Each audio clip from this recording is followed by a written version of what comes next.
Bem-vindos a mais um programa A Ciência Inspira-me.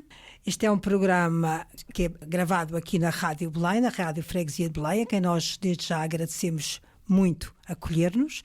É um programa que sai online na rádio de 15 em 15 dias e também nas plataformas de podcast.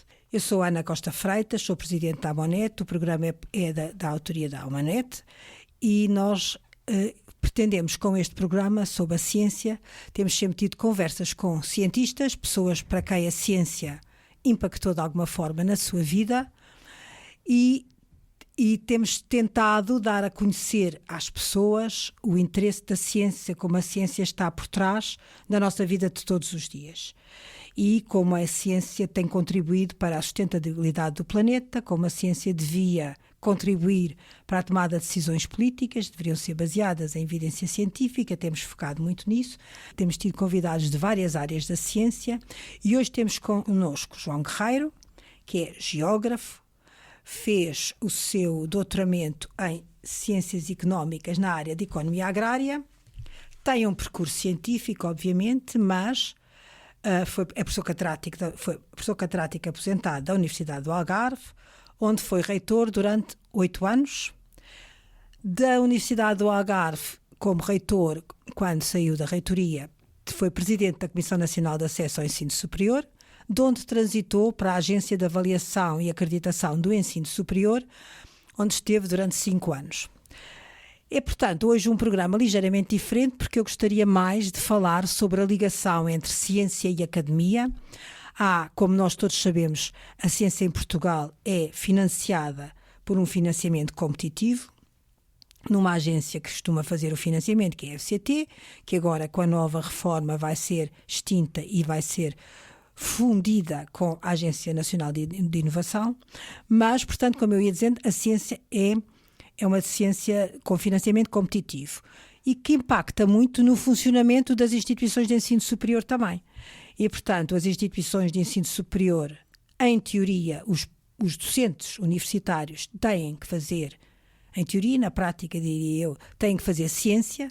E, portanto, eu gostava, primeiro que tudo, de que o João nos explicasse qual a situação ou o que é que acha que se a ciência, nas instituições de ensino superior, se nós temos grande impacto da ciência e se isso tem contribuído para o desenvolvimento. Está na base dos doutoramentos, nós temos, também está na base dos doutoramentos que nós apresentamos, que são muitíssimos, e portanto como é que está este panorama de ligação da ciência com a parte académica, como é que acha que o então Presidente da Agência de Avaliação e Acreditação do Ensino Superior, o que é que nos pode dizer sobre este assunto? Ok, então muito obrigado pelo convite.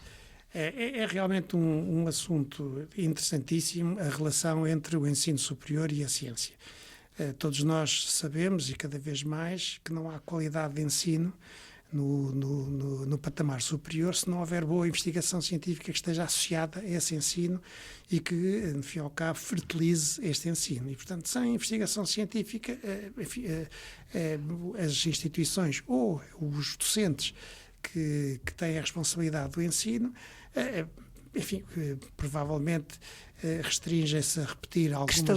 Cristalizam, decidam-se a repetir noções e conhecimentos que obtiveram no seu tempo e, portanto, se não fizerem esse esforço de atualização, de investigação científica para melhorar aquilo que é o seu conhecimento. E isso pode ser feito de várias maneiras, pode haver um percurso pessoal e pode haver um voluntarismo forte no sentido de melhorar os seus níveis de conhecimento, mas normalmente nas universidades o que se faz é coletivamente em centros de investigação e associado a redes. Hoje em dia, cada vez mais, a produção de conhecimento não é uma atividade que se possa fazer isoladamente, baseia-se em colaborações, em redes colaborativas e em relacionamento de uns com os outros. Aliás, nós vemos isso hoje em dia, a maior parte dos cientistas que são premiados com o Prémio Nobel andam em conjugação sempre entre países do leste com os países do Oriente, com os países do Aliás, agora até nestes últimos Prémios Nobel teve vários que foram mais do que um cientista. Exatamente. Portanto são grupos, no fundo. Grupos, exato. E que normalmente enfim, atuam entre eles e, portanto, têm enfim, linhas de investigação que são fertilizadas uns com os outros. E no caso da Universidade Portuguesa isso também se passa, não é? Houve, em tempos que já lá vão, talvez há uns 20 anos ou 25 anos, uma tentativa de restringir os centros de investigação apenas às instituições de ensino superior, no nosso caso às universidades, mas isso, em minha opinião, foi um erro porque normalmente os investigadores não estão apenas numa instituição, estão em redes que fazem parte de várias instituições e, portanto, a tendência normal é que os centros de investigação sejam suportados por várias instituições, reunindo os investigadores dessa área científica ou dessa linha de investigação.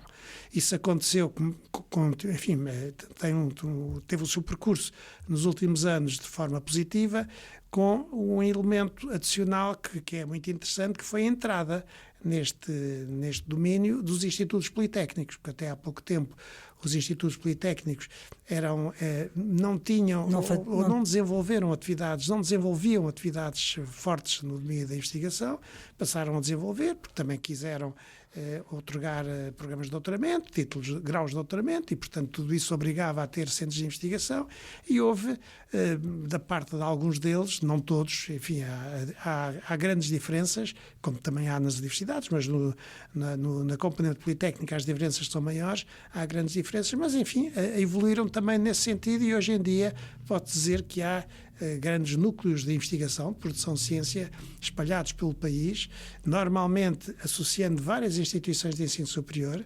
normalmente beneficiando de financiamentos, alguns deles de origem nacional, mas muitos deles de origem comunitária. Exato. Agora, eu pessoalmente, por exemplo, eu concordo com essa visão, não é? Mas eu não concordo com a existência de pequenos grupos de investigação. Ou seja, eu acho que os grupos de investigação devem ser cada vez maiores e de preferência nacionais ou mesmo com ligações internacionais, não é? No entanto, houve algumas diretivas sobre, por exemplo, os doutoramentos, os grupos de investigação ou a avaliação dos centros de investigação da instituição ter uma classificação de muito bom, excelente, para que se pudesse ter um doutoramento. Isto contradiz um bocado a necessidade de ter grandes grupos de investigação. Ou, por outra, de haver grupos de investigação, quer dizer, da sede do centro estar ou não estar na instituição, que não é uma coisa muito, não acho que seja uma coisa muito fundamental. Isso foi pensado, repensado, retirado, como é que... Quer dizer, os centros de investigação têm uma entidade acolhedora principal e depois têm polos que são localizados noutras instituições e que, no momento da avaliação, são também avaliados. E, portanto, quando a equipa de avaliação externa vem, avalia a totalidade deste complexo, não é? Não só a sede, como os polos sediados noutras instituições. E, portanto, isso dá a garantia de que o conjunto tem qualidade. Tem qualidade e tem um nível de produção científica elevado.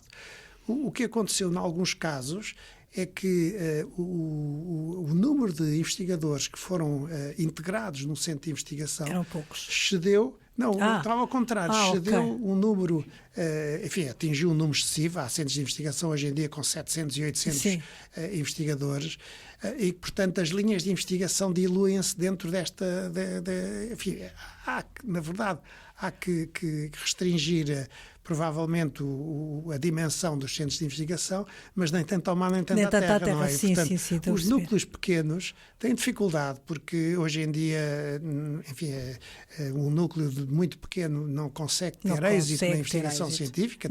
Nem sequer no financiamento, não é? Tem que se ligar e tem que encontrar um ambiente... Sim, mas demasiadamente alargado, porque como os programas de doutoramento agora baseiam-se nos centros de investigação que têm boa classificação, às tantas, quando esses centros de investigação de grande dimensão estão a propor de doutoramento, nós não sabemos se o núcleo que suporta esse programa de doutoramento é bom ou não é bom. E, portanto, tem que haver aqui uma distância. Mas, enfim, eu acho que são muito poucos os casos em Portugal onde o número de investigadores por centro de investigação supera um número de várias centenas, são muito poucos, mas o que é certo é que há alguns que tem uma dimensão razoável, mas também é uma dimensão que resulta de um trajeto já de vários anos. De vários anos, foram exatamente. acoplando, foram estabelecendo contactos uns com outras pessoas e com outras instituições e, portanto, foram aumentando. E, não é? portanto, esse aspecto é importante.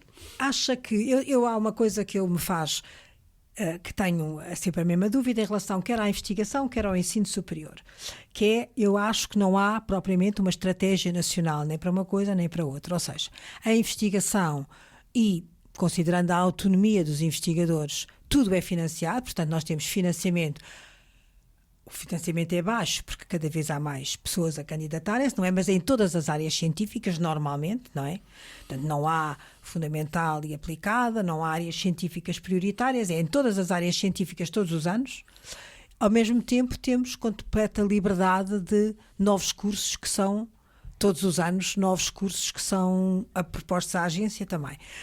O que fará sentido, irá prejudicar a autonomia das instituições e dos centros de investigação que haja uma estratégia nacional ou para financiamento da investigação ou para novos cursos, ou não novos cursos, quer dizer, eu vi outro dia, no site da agência, aliás, nós temos 1.800 cursos de licenciatura, 1.600 de mestrado e 800 de doutoramento, quer dizer, para um país como o nosso é inevitável que haja cursos com poucos alunos, não é? Portanto, quer dizer, eu acho que as realidades são diferentes. No caso da formação, dos cursos, não tem sentido haver a multiplicação de cursos que tem havido nos últimos anos. E tem havido nos últimos anos porque... andamos todos a empurrar com a barriga para a frente. Porque há uns cursos que têm êxito numas instituições e as outras querem também reproduzir esses cursos, ou têm um conjunto de docentes que não têm o seu mestrado, não são proprietários do seu mestrado e querem também criar o seu próprio mestrado. E, portanto, no caso dos cursos, eu acho que aí tinha que haver uma intervenção. A agência tem dificuldade. A agência tem muita dificuldade, não é? Eu acho que a agência não pode, não é? A agência analisa a qualidade e a evolução da qualidade. Exato. Mas devia haver uma estratégia... Devia haver. E ainda por cima, nos últimos anos, como aumentaram muito os doutorados em Portugal, não houve capacidade de absorção dos doutorados fora do meio académico. Exato, há muitos doutorados que estão disponíveis para preencher os quadros das instituições de ensino superior. Claro, e portanto mais um curso. No caso da investigação, a coisa aí pode ser um bocadinho diferente, na minha opinião, porque é normal que haja a possibilidade de suscitar investigação em diversas áreas e, portanto, nós sabemos que muitas vezes o resultado das investigações não tem aplicação imediata no momento em que a investigação produz resultados. Claro, mas nem toda a investigação tem aplicação, não é? Mas Portugal tem um sistema, o sistema português tem um elemento que é muito interessante, que é a criação dos laboratórios associados. E, portanto, o que é isto é a conjugação a associação de 2 ou 3 ou 4 centros de investigação e que se candidatam a laboratórios associados porque têm um programa de convergência com políticas públicas, de apoio às políticas públicas. E, portanto, aí o Estado, a administração, tem um instrumento para distinguir aquilo que tem sentido ou não tem sentido do ponto de vista das prioridades nacionais. E, portanto, confere ou não confere o financiamento adicional para um laboratório associado se não tiver nada a ver com as políticas públicas. Nós sabemos que as políticas públicas também dependem de governo para governo, dependem de, enfim, não há uma constante. Mas, quer dizer, mas em cada momento é possível o Estado ter este instrumento que privilegia os centros de investigação que, em conjunto, têm uma orientação muito precisa no que respeita ao apoio e à consolidação das políticas públicas. E esse é muito interessante. Mas não há, no entanto, eu acho que a ideia ou a criação dos laboratórios associados é muitíssimo interessante, tanto por esse lado, como pelo lado de favorecer maiores colaborações entre os vários centros de investigação, que eu também acho que é muito importante. Depois tivemos no governo anterior, no último governo socialista, portanto não foi no último, foi no penúltimo ou foi no primeiro, em 2015, já não me lembro bem, tivemos o aparecimento do Scholab. Os Scholab são a ligação da ciência com a indústria, não é? Nada disto tem financiamentos específicos. Quer dizer, nem os laboratórios associados, nem o Escolab têm financiamentos específicos, têm funções diferentes, e eu acho que uns são as... Quer dizer, eu acho que há uma escala, não é? Acho que se vê uma progressão no nosso sistema científico, não é? Primeiro os centros, depois os laboratórios e depois o Escolab. Eu primeiro achava, não percebi bem a lógica, mas depois acho que há uma lógica de crescimento do modelo, não é? Que provavelmente até poderá, enfim, ter como corolário o aparecimento desta nova agência que, enfim, que vai mais... Mas o Escolab tem uma função mais da transferência, não é? Pois, quer dizer, os laboratórios associados têm realmente um pacote financeiro associado que é relativamente modesto. Modesto, muito modesto. Mas tem essa característica. Os centros de investigação que estão associados... Também têm o seu financiamento. Têm o seu financiamento. Sim. E têm que ter uma estratégia de apoio às políticas públicas. E, portanto, esse aspecto é central para ter o financiamento adicional como laboratório associado. Os Escolabs foi uma entidade que foi, enfim, importada de outros países, mas que foi... Nomeadamente da Alemanha. Da Alemanha e tal. E que tem como função justamente de criar as pontes com as atividades empresariais também, industriais também, mas outras atividades. E o financiamento é muito baseado nas atividades que vão estar associadas aos Escolabs. E, portanto, se os Escolabs conseguirem financiamento privado, conseguirem bolsas de estudo, conseguirem projetos de financiamento através de projetos, então a Fundação para a Ciência e a Tecnologia também entra na sua parcela, com a sua parcela nesse pacote financeiro, não é? Mas só entra se houver essa... Se houver essa, a priori, essa... E com toda esta nova arquitetura da ciência em Portugal, não é? Quer dizer, porque, enfim, centros de investigação, TUCUR, cada vez há menos, não é? Estão mais em laboratórios associados, etc. Com esta nova arquitetura,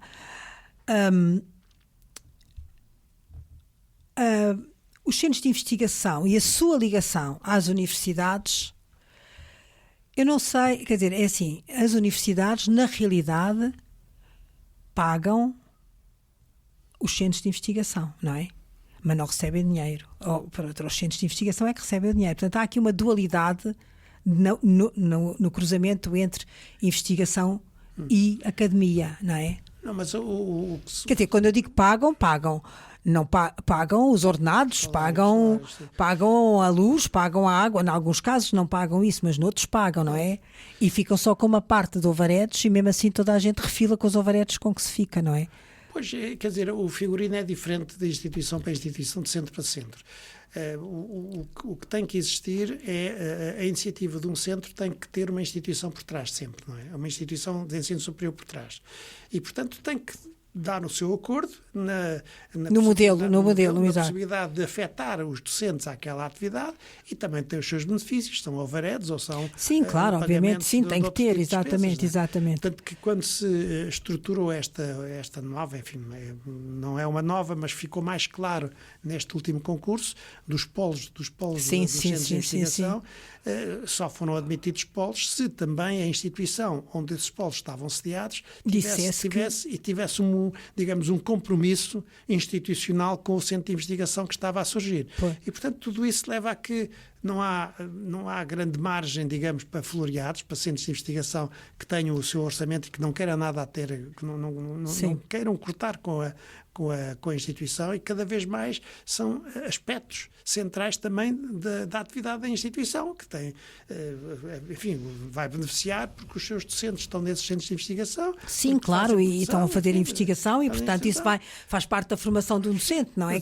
E a possibilidade de, nos diversos centros de investigação e projetos de investigação, mobilizar estudantes para integrar desde o início, desde as licenciaturas, nesses centros de investigação. Sim, é um elemento central nisto, que nós na avaliação, na agência, quando fazíamos a avaliação, perguntávamos isso. Quantos estudantes é que mobiliza para os projetos de investigação e para os centros de investigação que desenvolve?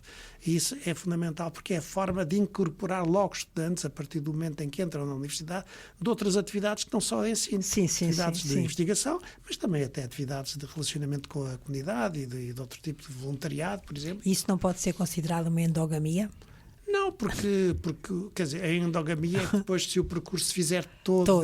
Agora, tudo depende da universidade de criar aliás, até dos seus patamares de colaboração, criar processos de obrigar a que os estudantes façam parte da sua formação na universidade e depois a segunda parte depois a noutra, seguir ir para outra, duas ou três ou quatro, exatamente. com os quais têm protocolos de colaboração. Hoje em dia é muito vulgar isso, não é? Sim. Outro dia vi um artigo seu sobre a avaliação e o RGES e, portanto, um pouco contra, e eu concordo com o facto de o RGES prever, eu não sei se ainda, acho que ainda prevê, porque estive a ver agora, estava para discussão no dia 23, depois foi adiada a discussão, que as instituições possam ser avaliadas por agências que não seja a Agência de Avaliação e Acreditação.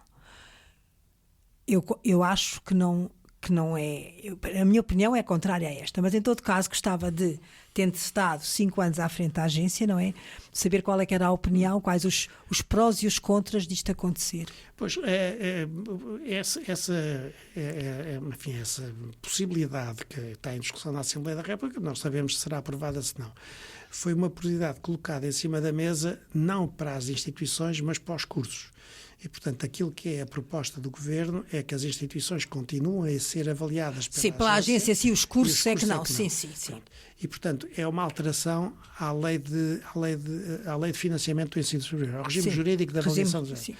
E, portanto, enfim, o sentido daquele meu artigo, do meu comentário público, ia justamente, enfim, no sentido de dizer que é um caso único na Europa. Pois, exato. Cada um dos países tem a sua própria agência, até porque há critérios que têm a ver com... São mais uniformes os critérios de avaliação, se forem todos pela mesma agência, não é? Mas há critérios que têm a ver com o país propriamente dito. Com o país. Há critérios que têm a ver com a Europa, exato, e que são definidos, todas as agências seguem, mas depois há critérios que têm a ver com o país. Claro. E esses critérios que têm a ver são muito complexos e muito detalhados. E, portanto, por uma agência que não tem nada a ver com o país a analisar os cursos, introduzindo na sua avaliação os critérios nacionais e indo, não sei porquê, procurar avaliadores nacionais também, quer dizer, portanto, torna o assunto um caso confuso, não é? Além de mais, se há dúvidas relativamente àquilo que é o processo de avaliação nacional, mas o processo de avaliação nacional da agência apenas coordena o processo. A avaliação é feita pelos avaliadores. Exatamente. E a agência todos os anos mobiliza cerca de mais de 1000 avaliadores, que são docentes das nossas universidades, e há um segmento importante já de avaliadores internacionais que são incorporados nas comissões de avaliação externa, e, portanto, os avaliadores são nacionais e, portanto, tentam, tanto quanto possível, ter critérios de exigência naquilo que avaliam. Portanto, pois, exato. Portanto, a minha questão principalmente era que, ao nós termos várias agências a avaliar ou submetendo a várias, os critérios podem realmente ser diferentes e a parte nacional perde-se, porque nós temos, eu vi, em algumas avaliações que fiz, os externos, portanto, os estrangeiros que vêm, não é? Eles têm, às vezes, dificuldade em perceber o sistema e nós temos que lhes explicar o sistema. Se isto for para um curso, é ainda mais complicado, não é? Ainda mais complicado. Normalmente, nas comissões de avaliação externa que nós temos com um peso grande de internacionais, temos que ser nacionais. Temos que ser sempre nacionais, porque esses é que vão dar, ao cabo, informação sobre a nossa realidade. Exato. E depois... E a outra questão, voltando só um bocadinho atrás à questão da rede, não é? Portanto, de que a agência não tem a ver com a quantidade de cursos que são todos os anos submetidos para a avaliação, não é? Mas, no entanto, não há também, acho eu que não há também uma relação entre a avaliação da instituição e a avaliação dos cursos. Portanto, mesmo que a avaliação da instituição não seja muito favorável ou que seja deficiente em alguns casos, os cursos podem continuar a ser avaliados, podem continuar a ser submetidos novos cursos, independentemente da instituição. Portanto, nós corremos o risco de estar a perpetuar qualquer coisa, não é? Quer dizer, vendo a coisa ao contrário, as instituições que têm boa classificação e que tiveram na avaliação institucional uma classificação relativamente interessante, boa, muito boa, têm depois simplificação nas avaliações dos cursos e, portanto, há, digamos, uma relação de confiança entre a agência e essas instituições. As instituições que não tiveram não pode haver simplificação nos processos de simplificação, claro. E continuam os mesmos processos, enfim, de avaliar o corpo docente, avaliar a investigação científica que fazem e tal. E, portanto, há cursos que passam, outros que não passam, porque o facto de uma instituição ter tido uma avaliação global de sofrível, por exemplo, não quer dizer que não tenha nichos muito bons e nichos muito maus. E, portanto, os cursos aparecem e são representantes destas duas áreas dentro da instituição. Certo. É complexo, não é? É muito complexo. Eu acho que é muitíssimo complexo estas duas. É complexo juntar a investigação com o ensino, porque ao mesmo tempo, não é? Quando estávamos a falar que os docentes universitários, se não fizerem investigação, limitam-se a perpetuar aquilo que aprenderam, e eu acho que há pessoas que, alguns, não é? Não sei se ainda existe, eu há muito tempo não dou aulas, há muito tempo não tenho ligação com nenhum docente universitário, não é? Porque, assim, praticamente desde 2006 que eu dei mais um bocadinho de aulas, 4 meses ou coisa assim. Mas havia pessoas que perpetuavam, que ainda davam com atestados, não é? Portanto, vão perpetuando tudo. Mas, portanto, é preciso realmente ligar a investigação a isto. Mas também é preciso, e eu acho que isso é outra dimensão que tem que estar incluída na avaliação dos cursos e das instituições, que as instituições se preparem para o novo modelo de transmissão de conhecimentos, digamos. Ou seja, como é que nós competimos com a informação da Wikipédia, por exemplo, em vez de falando assim rapidamente, não é? Num programa anterior estive a falar com uma engenheira química que estava muito dedicada à química verde, não é? E, portanto, não uso de solventes. E eu, muitas vezes, penso que as nossas aulas, por exemplo, práticas de química orgânica, ainda gastam carradas de solventes. E será que isto faz sentido? E, portanto, é estas coisas, estes modelos de ensino que nós devemos, e depois todos nós nos queixamos, não é? Eu não, porque já não dou aulas, mas ouço muitas vezes que os alunos são muito maus agora porque não se interessam pelo que as pessoas estão a dizer. E eu pergunto-me se uma aula expositiva, nem toda a gente tem capacidade para dar uma boa aula expositiva.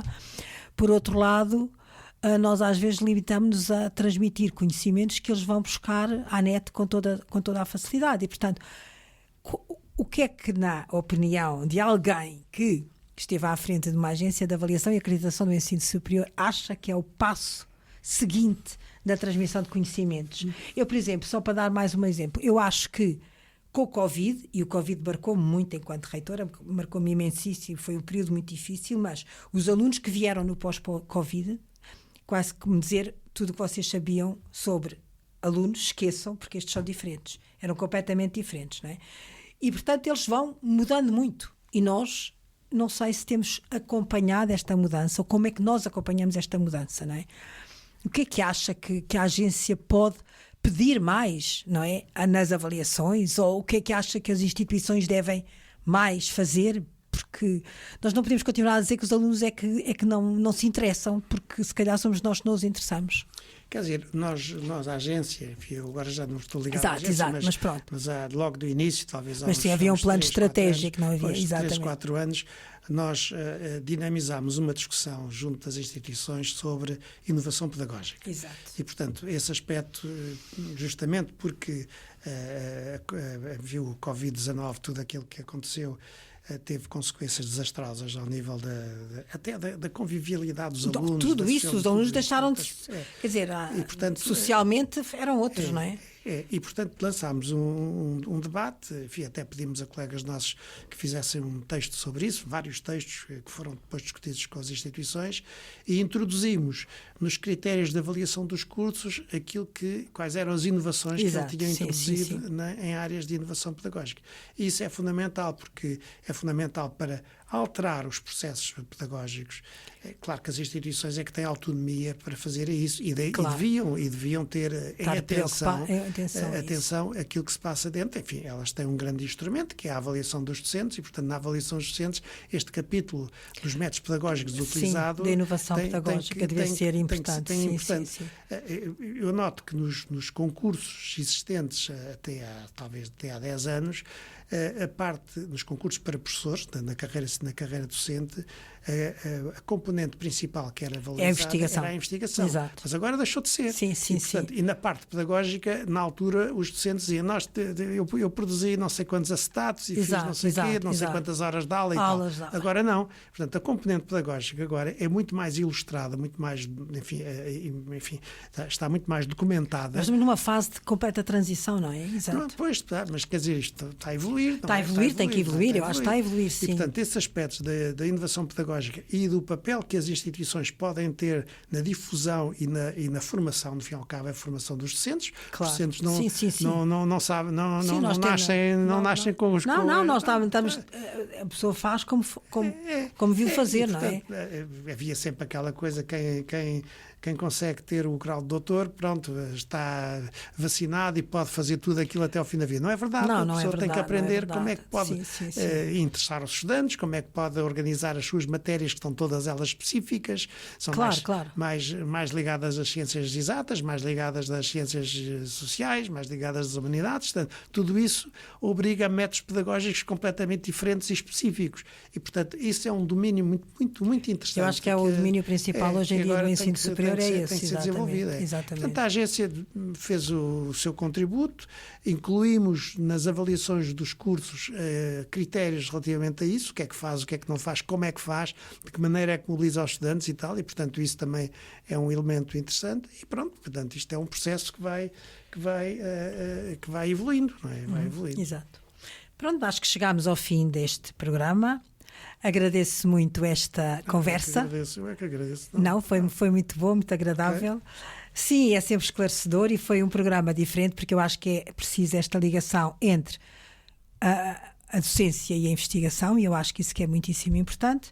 Não se esqueçam do nosso, vou dizer mais uma vez, o horário dos nossos programas, que é quinzenalmente, à quarta-feira, na Rádio Freguesia de Belém, e na segunda-feira seguinte sai o podcast correspondente. Muito obrigada, mais uma vez também à Rádio Freguesia de Belém e à FCT, professor João Guerreiro, muito obrigada por ter estado aqui. Obrigada. Muito obrigado.